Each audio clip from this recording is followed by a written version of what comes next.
18:18, continuamos acompañándoles a esta hora acá en UFRO Radio, la radio de la Universidad de la Frontera, siendo de regreso a casa como todas las tardes de 5 a 7. Y todos los días viernes a esta hora hablamos de cine, comentamos películas que están hoy día en cartelera, que se han estrenado también. Y una de las películas que hoy día, adelantando un poquito lo que se viene en este bloque, es Baby Girl, esta película protagonizada por Nicole Kidman, que nos va a contar hoy día, entre otras películas más, Roberto Rivas. ¿Cómo estás, Roberto? Bienvenido a De Regreso a Casa. Hola Natalia, ¿cómo estás? ¿Todo bien por acá? ¿Y tú? Estupendo también, pues. Muy bien. Nos perdimos una semana por razones ajenas a nuestra voluntad, pero ya estamos de vuelta. A veces hay imponderables, ¿cierto? Exactamente. Sí. Oye, hoy día traes una pauta bastante nutrida con hartas películas. Bueno, también lamentablemente, ¿cierto? Esta pérdida del cine con David Lynch. Lynch, exactamente. Pero sí, vamos a partir obviamente por las películas para arrancar. Y la película con la que vamos a iniciar es Baby Girl, que se estrenó ayer en la sala acá en Temuco, que es una película estadounidense de suspenso erótico, así al menos la han definido los analistas, protagonizada por Nicole Kidman y dirigida por la neerlandesa Alina Rein. Esta es una película que se estrenó hace poco en Venecia y que... Estuvo nominada a los Globos de Oro, ¿cierto? Sí, estuvo nominada a los Globos de Oro. No ganó Ya. Nicole Kidman por su actuación. Y es una película que trata sobre Romy Mathis, que es una directora ejecutiva de alto rango, que está insatisfecha con la vida sexual que lleva con su marido Jacob, protagonizado por Antonio Banderas, y se involucra en una relación bien particular con uno de los pasantes que trabaja con ella en este negocio se llama Samuel. Es una película que... ¿Está situada en qué época esta película? No, Roberto? en la actualidad. Es muy moderna porque habla también de una mujer sumamente empoderada, que ella es una figura mundial, muy conocida, que es una mujer también de un feminismo que a ratos puede ser incluso medio libertario, es como medio... muy orientado a los resultados y qué sé yo, pero propone una discusión sumamente interesante respecto como al rol de la mujer, porque de alguna manera es una mujer sumamente dominante, lideresa, que encabeza muchas cosas con un estilo muy duro, pero a la vez aparentemente en sus relaciones íntimas busca otro tipo de vínculo, quizás no tan de dominio, sino más bien de sumisión. Y eso, claro, plantea una discusión súper interesante respecto al rol de la mujer, en este caso en particular. Sin embargo, la película, que tiene una gran actuación de Nicole Kidman, Nicole Kidman es una muy buena actriz y en este caso viene a refrendarlo una vez más, adolece de problemas de guión severos. El guión una de las críticas transversales que tiene esta película es justamente eso, que una de las cosas mejores de la película es justamente la actuación de Nicole Kidman. Sí, la actuación de Nicole Kidman es muy buena, la actuación de Antonio Banderas como este marido del que se entera lamentablemente de cosas que están sucediendo a su espalda es sumamente creíble. A mí me gustó mucho la actuación de Antonio Banderas en esta película. No es un actor que me guste particularmente, sin embargo su rol es muy bueno, pero claro, el guión no permite el desarrollo de otros personajes, hay cosas que suceden sin mucho sentido, de alguna manera trata de ser una especie de thriller erótico, pero se queda como en el camino, hay cosas que no resuelve. Y se sostiene en gran medida por la gran actuación de Nicole Kidman, que ofrece nuevamente un rol sumamente interesante, que de alguna manera se vincula en cierta medida con lo que hizo en Ojos Bien Cerrados, la última película de Stanley Kubrick, cuando actuó con el que entonces era su marido Tom Cruise. Pero sin embargo, esta película, que está muy bien filmada, que tiene planos muy bonitos y que ofrece un análisis que podría haber sido muy interesante respecto a cómo se resuelve el rol de la mujer en este nuevo escenario, en estas nuevas dinámicas y disputas de poder, no es acompañada por un guión sólido que de alguna manera permita refrendar toda esta buena idea en algo que sea más recordable para el público. En ese sentido, las evaluaciones que han existido sobre esta película son más o menos del montón y siento que se dilapidó una muy buena oportunidad porque de alguna forma... Era muy interesante la discusión que se planteaba. Y probablemente un problema también que es muy común. Claro, el final en ese sentido también acompaña un poco esta reflexión y viene como a recuperar la película. O sea, la película parte muy bien porque te presenta una premisa sumamente interesante. La película termina bien porque también se resuelve de una manera más o menos inesperada, pero que tiene sentido. El problema es la parte central de la película, donde no hay mayor desarrollo, nunca se explica por qué este pasante es tan atrevido y es tan como desprovisto de reglas mínimas de civilidad, en circunstancias que él es como una suerte de practicante. que se relaciona con la persona más importante de la empresa con un cierto desparpajo que no se explica a lo largo de la película, ¿no? Entonces hay muchos cabos sueltos en la película. Está bien, yo entiendo que a mí no me gusta que me explique la película entera, pero al menos dame ciertos subtextos para entender de qué va, claro, hacia dónde va y yo la termino de crear, pero en este caso no, Oye, Roberto, el guión es malo. Del director, es una directora holandesa que ya tiene alguna experiencia, pero que en este caso pareciera que es un experimento un poco... igual se da harto, es como algo que hemos comentado varias veces en otros programas, que de repente cuando tienes una figura sumamente estelar, pasó con Angelina Jolie en María, por ejemplo, la película tiende a centrarse solamente en esta figura, de repente buscando la nominación al Oscar y qué sé yo, en desmedro del otro actor, y aquí, por ejemplo, el caso de Antonio Banderas ofrece una actuación muy sólida, pero que de alguna manera es minimizada porque la película simplemente lo utiliza en los momentos que requiere y no lo desarrolla. No es un personaje que de alguna manera haya permitido tener más vertientes, más variantes o enriquecer la historia de esta mujer tan poderosa pero a la vez tan vulnerable, sino que es como un artefacto. Ahora, también eso quizás puede ser la intención de la directora, en el fondo entender que todo es irrelevante menos la persona principal, y esa quizás también es una lectura de un nuevo feminismo, pero obviamente si es así no está bien resuelto, no queda bien resuelta la película, no termina de comunicar eso, y eso la hace un poco confusa, siendo una película muy bonita, es una película que tiene muchos planos de noche que se ven realmente fantásticos, suena muy bien, tiene un leitmotiv, tenía todo para ser una gran película y no lo termina haciendo, y eso es lo que quizás de alguna manera, como la expectativa era alta, termina siendo un poco decepcionante. Oye, esa película está en las salas de cine. ¿Recomiendas que...? Sí, es una película, además que tiene varias nominaciones, la cartelera tampoco está tan repleta de grandes films en este momento, así que si hay una película para recomendar para ir a ver esta semana a las salas de acá locales, es Baby Girl de todos modos. Bien, pues, oye, vamos a la música, ¿te parece? Y seguimos con más recomendaciones esta tarde acá en El Nombre del Cine, junto a Roberto Rivas, colega periodista también y comentarista de cine. 18:25, nos vamos a la música.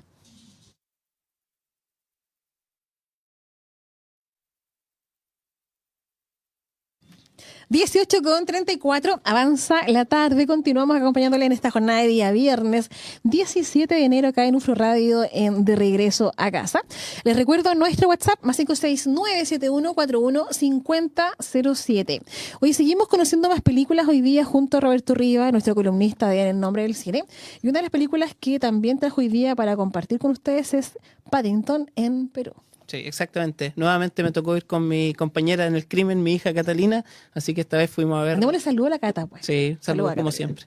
Esta vez fuimos a ver Paddington 3, también conocida como Paddington en Perú, película que obviamente cuenta la historia de este oso británico que ya tuvo 2 entregas anteriores, una película dirigida por Douglas Wilson y que se lanzó hace muy poquito. Oye, para quienes no hemos visto Paddington, cuéntanos un poquito cuál es la historia, cuál es la gracia de Paddington. La gracia de Paddington, bueno, eso quedará para quienes la hayan visto, pero en el fondo la historia es que aquí el oso Paddington regresa a su tierra natal, a Perú, para encontrar a una tía que desapareció, a su tía Lucy. Y obviamente la familia con la que Paddington vive, que eso se explica en las primeras 2 películas, lo acompaña en esta travesía a Perú hacia la búsqueda de este lugar llamado El Dorado, que en el fondo es la misma historia del Dorado que recoge la historia de Latinoamérica. Y cuando llegan ahí se encuentran con una madre superiora. Y aquí empieza algo interesante, que es que el reparto de Paddington es un reparto que es de una película de otra caratura. De hecho, aquí la madre superiora está protagonizada por Olivia Colman, ganadora del Oscar. Es una actriz de mucho renombre que aparece también en otras series como Heartstopper y en muchísimas películas muy buenas. Y se suma a esta aventura Antonio Banderas, quien recién fue el marido engañado en Baby Girl y ahora le toca ser una especie de dueño de un barco que está obsesionado con el oro de los incas. Y esta película transcurre obviamente en el terreno de la Amazonia de Perú, y ellos van a la búsqueda de la tía, una tía que desaparece misteriosamente, y en esta búsqueda se sumergen en las profundidades del Amazonas peruano y terminan llegando, pasan por Machu Picchu, por Cusco. Ahora ahí hay unas imprecisiones geográficas que no tienen ni patas ni cabeza, pero no vamos a entrar en ese detalle, y terminan llegando a un lugar donde efectivamente... A Chiloé. Claro, terminan llegando a Temuco. No, terminan llegando al Dorado, pero el Dorado es otra cosa, no es oro, pero también es felicidad y es como lo que uno realmente quiere. Ese es como el sentido de la película. Entonces la película es una película entretenida, yo fui con mi hija y nos reímos un montón, pero claro, adolece de ciertos aspectos mucho más emotivos de las primeras dos entregas y tiene algunos hierros. Mi hija ya tiene 3, entonces me decía que había cosas derechamente inexplicables de cómo, por qué en el guión pasaban cosas que no quedan absolutamente en claro, y tengo que compartir su crítica en este caso, pero como siempre decimos, es una película orientada al público infantil. Por lo tanto, uno no la puede juzgar con el mismo nivel de virulencia que suele hacer con las otras películas. Claro. Sin embargo, si bien es una película sumamente entretenida, que tiene momentos muy graciosos y que tiene canción y los niños que estaban ahí todos se entretuvieron, no alcanza a la altura de las dos primeras entregas, que sí efectivamente fueron muy bien valoradas y que tuvieron excelentes evaluaciones por parte de la crítica especializada, claro. Pero es una película muy entretenida. Es una película para ir a ver en el verano, hace calor en la casa, las salas de los cines están frescas, de repente los niños están aburridos. Me parece que es un buen panorama para ir 2 horitas al cine con tu hijo y... Recomendada entonces a los niños de vacaciones, sí, ¿cierto? Uno puede también ir entonces a ver Paddington ahí. Paddington 3, Paddington en Perú. Paddington 3, en las salas de cine. Recomendada para ir a verla con los niños. Excelente. ¿Hoy tenemos más películas o nos vamos a la música, Roberto? Tenemos más películas. Vamos a ver. Tenemos harto material. Como no vino la semana pasada, tenemos varias cosas con las que quedé ahí vistas. Sí, porque claro, exactamente, las vi. Y la siguiente película es una película que se llama Here, que es el reencuentro de Robert Zemeckis con Tom Hanks. Robert Zemeckis fue quien lo dirigió en Forrest Gump. ¿Cachai? Entonces, 30 años después se reencuentran en una película que es una película cuya premisa era, me estoy repitiendo un poco en los comentarios, pero la premisa era muy interesante. Es una narrativa no lineal porque la historia cubre los eventos de solo una habitación. Toda la película muestra solamente una sala, que es el living o la ubicación donde estaba el living de una casa. Pero parte desde muy atrás, desde cuando existían solamente los dinosaurios, hasta la actualidad de esa casa. Y en ese recorrido no se muestra ningún otro ¿Cómo los dinosaurios con una casa? ¿Cómo? Porque te muestran un espacio físico determinado del planeta. Y en ese espacio físico durante millones de años hubo dinosaurios, y después dejó de haber dinosaurios, y después hubo civilización, y después hubo humanos, pero siempre era en el mismo espacio físico del planeta. Mismas coordenadas siempre. Mismas coordenadas. Entonces en algún momento, claro, se instaló una casa. Y hubo los primeros habitantes de esa casa. Y después llegaron otros, después una familia, y en eso muestra el transcurso de lo que ocurre con esa familia, que es la penúltima que llega a esa casa. Y esa familia crece, tiene hijos, se separa, vive tragedias, vive alegrías, venden la casa, y todo eso transcurre de forma no lineal porque va saltando, yendo hacia atrás y adelante en la historia. La película utiliza muchos efectos visuales del tipo de envejecimiento de los actores o rejuvenecimiento. Entonces da la posibilidad de ver a Tom Hanks muy joven, como se veía en los años 90, y lo logra con bastante éxito. La verdad es que los efectos son mucho mejores que, por ejemplo, en El Irlandés, cuando las imágenes de Robert De Niro más joven eran francamente lamentables. En este caso avanza mucho mejor, pero lamentablemente la película se pierde en lo visual y en lo innovador de este formato de mostrar solamente una sala durante prácticamente 2 horas, y las historias familiares son francamente aburridísimas, no hay desarrollo de personaje, no se entiende por qué pasa lo que pasa. Por supuesto, la actuación de Tom Hanks y Robin Wright, que también actuó en Forrest Gump, siempre va a ser una actuación sólida, ¿no? Es difícil que tenga una mala performance, pero no hay manera de hacer subsistir un guión así de limitado con buenas actuaciones. Insisto, la premisa era interesante, podía haber sido algo mucho más innovador incluso de lo que fue, pero muchas de las familias que están ahí no se explican por qué están. Hay familiares de Benjamin Franklin, entonces hace guiño a la historia de Estados Unidos. Al final hay muestran que vive una familia de personas de una familia de personas negras que viven en esta casa, y el papá le explica al hijo por qué él nunca tiene que confrontarse con un policía. Entonces como un guiño a la falta de seguridad pero nada explica por qué pasa eso. Simplemente es como que te muestran que después de que se fue esta familia, la familia original que da el sentido de la película, vivió más gente ahí. Pero ¿por qué? No sé, es un misterio. Yo la encontré pésima, la película la encontré malísima. Entonces, como siempre... Pero lo bueno es que uno muchas veces cuando va a ver una película considera de repente las recomendaciones de otro, entonces por lo menos te va a evitar 2 horas. ¿Cuánto dura la película? La película creo que ya salió de la sala, de hecho, y yo fui a verla, la consideré pésima. Después desconfié de mi criterio, dije, a lo mejor yo estoy muy desagradable, y revisé y no, y hay consenso global de que la película es realmente un intento fallido. O quizás un incomprendido el director también. No, pero Robert Zemeckis ha sido bien comprendido a lo largo de su historia. O sea, ha tenido muchos éxitos. Forrest Gump fue uno de ellos. Y en este caso, lamentablemente, no llega a nada. La película está bastante mal evaluada, por ejemplo, en Internet Movie Database, que es como el sitio en el que uno, por lo general, tiene una referencia de cómo está. Y lamentablemente no llega a ninguna parte Here. La película se llama Here, y si lo que quería mostrar era el aburrimiento y el hartazgo de la vida moderna, lo consiguió. Objetivo cumplido. Sí, pero no creo que haya sido ese. Pero si era ese, en ese caso lo cumplió con creces. Oye, bueno, igual importante poner esta información sobre la mesa, ¿no? Para que quienes están escuchando. No, por supuesto. Sí, por supuesto. Yo voy a ver las películas siempre con el corazón abierto y los ojos abiertos, tratando de ver lo que la película tenga para ofrecer y comentarlo. Entonces, no siempre uno va a tener la posibilidad de ver películas tan buenas como la que vamos a comentar a la vuelta de la pausa. De la música, por supuesto. 18:43, seguimos acá con De Regreso a Casa en UFRO Radio. 18:43, ya estamos en el último minuto de esta edición de Regreso a Casa acá en UFRO Radio. Oye, vamos a hablar de una película que gusta mucho, ¿eh? Hay frases que deja a la historia también ahí, como la trascendencia del amor, por ejemplo, una de las tantas, ¿no? Me refiero a la película, preséntelo usted, por favor. Interestelar, de Christopher Nolan. Oye, sí que está cumpliendo ¿cuántos años? 10 años. 10 años, ¿cierto? 10 años. Sí. 10 años cumplió una de las mejores películas de todos los tiempos, según los participantes de la página IMDb, dirigida por Christopher Nolan, y las salas tuvieron la muy buena ocurrencia de reestrenarla a 10 años. Por supuesto, en Santiago tienen la posibilidad de verla en IMAX y de verla en formatos de imagen mucho mejores. En el caso de Temuco, no. Sin embargo, debo decir que las salas tuvieron una amplia convocatoria para ver Interestelar. Qué buena. Sí. Y eso es señal de, bueno, incluso el director Christopher Nolan decía que estaba muy contento de que la película todavía resistiera, o sea, que en el fondo después de 10 años se pueda seguir viendo y no se vea con una mirada de cierta, no sé, ridiculez, o de que la historia envejece mal, que es algo que suele suceder pasa con películas, series y otro tipo de obras también. Sí, de hecho, claro, está en Netflix, está disponible para verla ahí, pero la oportunidad para quienes nos gusta mucho el cine de ir a verla fue definitivamente una buena instancia que yo al menos aproveché. Me permitió revisitar la película. La verdad es que es una obviedad, pero me volvió a gustar mucho. Es una muy buena película. Hay que decir que no es la mejor película de Nolan, en eso no nos vamos a perder, nos vamos a mantener. De hecho, estaba revisando ahora la lista de IMDb y Interestelar está en el ranking número 19, pero por ejemplo Inception está 14.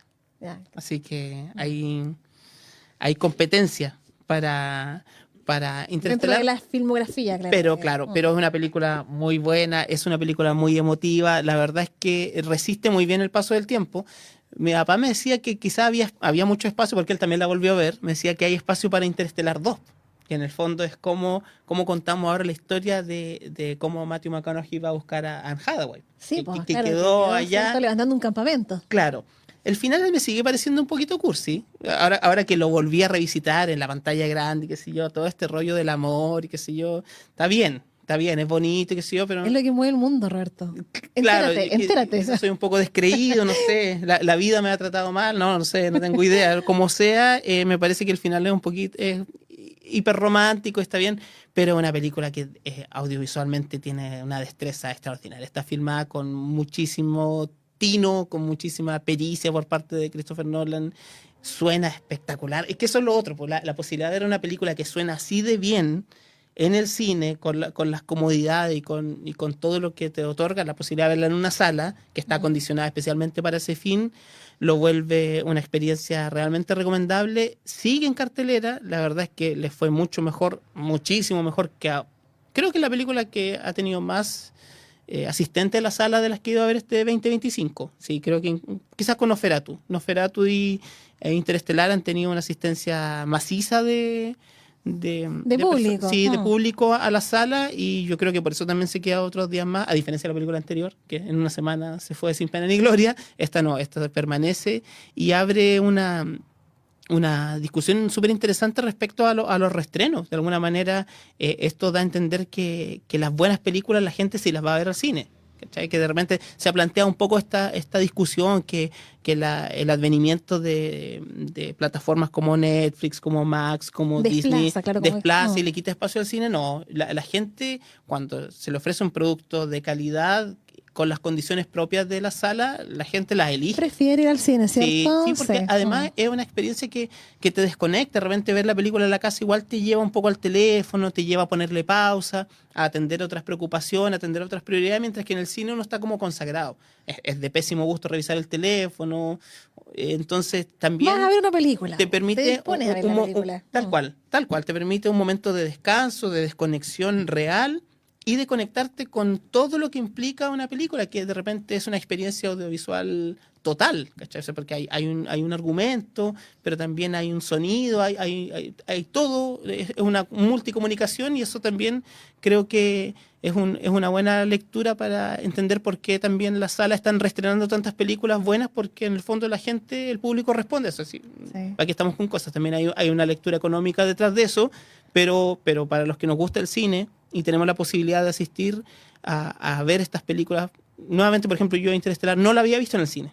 Entonces ahora tuve la posibilidad de verlo y entiendo también lo grande que es, lo majestuosa que es una película que, ¿para qué vamos a comentar el argumento si ya está mega visto? Pero la posibilidad de verla en el cine realmente es como... Es películas que trascienden, ¿cierto? Sí. Pero además que también está el factor de su director, porque Christopher Nolan también, ¿cierto? Que igual es como irte a la segura a ver una película de él también. Claro. Y recordemos que hace poquito, un par de semanas, él fue nombrado caballero también por la corona. Sí, lo comentamos también hace por unos soporte programas. al cine. Es una película que también ganó Oscar en su momento, mejor efecto visual, y estuvo nominada por otras. Claro, no tuvo tantos premios, pero yo creo que la reflexión que hace Nolan es con la que yo me quedo, que es que la película envejeció bien y resiste volver a verse en el cine, y eso no es muy común. Muchas películas uno las ve tiempo después y es como chuta. Te decepciona. Claro, y esta no, es como, no tiene nada que envidiarle a cualquier producción de estos años, considerando que se hizo hace 10 años atrás. Y eso yo creo que es el mejor manifiesto de lo buena película que es y de por qué también trascendió, como dices tú, y hoy día está entre las 20 mejores películas de todos los tiempos. No es poca cosa. Oye, Roberto, nos quedan los últimos minutitos de esta presente edición de Regreso a Casa. Hay dos cosas importantes. Una es que hay sitio. Sí. ¿Hay sitio? Sí, por favor, comenta que ha ido avanzando. De Regreso a Casa es como un semillero, ¿eh? ¿Te das cuenta que es un semillero? Sí, exactamente. La verdad es que a partir de esta instancia que se generó acá de comentar cine, me picó el bichito de empezar a escribir, entonces ya he tenido la posibilidad de publicar un par de columnas en el Diario Austral, y también eso dio pie a que creáramos ya definitivamente el sitio en elnombredelcine.com y en elnombredelcine.cl, porque ¿por qué tener uno si puedo tener los dos?